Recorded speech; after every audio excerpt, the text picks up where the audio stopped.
From all the curses which Klal Yisrael got in last week's Edra, which one of the curses were they most worried about? This week's Parashas starts off with Atem Nitzavim Hayom.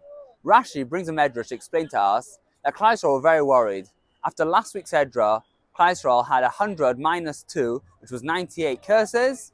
They were very worried. What's going to be with us? And Moshe Rabbeinu said to them, Atem Nitzavim Hayom, you're standing here today. Klal Yisrael had done so many averas, but they were still standing. Hashem kept them alive. And this was in order to comfort Klal Yisrael. The question is, the medrash which Rashi brings, why does it say there was 100 curses minus 2, which is 98? Just simply say there was 98 klalos. What's going on over here? The Klei Okkar tells us the following answer. The previous parasha has 98 curses, which is spelt out clearly exactly what they're going to be. There was 2 curses, however, which it isn't clear exactly what the curse was. The 98 curses, Klal Yisrael, of course, were worried about them, but because they knew exactly what it was, they were thinking of ways to combat that curse, and they weren't so worried.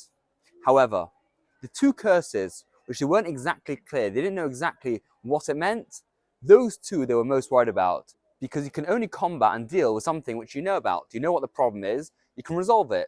If you don't know what the problem is, if you don't know what the curse is, that is very, very worrying.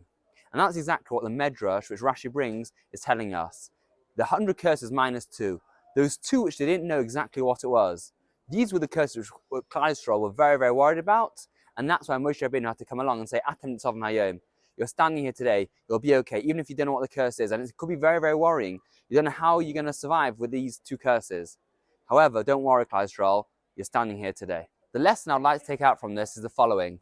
It's very, very important in life to understand the problem, understanding what's bothering us, because if we have a worry and we're not sure what we're worried about, there's no bigger worry because we can't rationalize, we don't know what it is.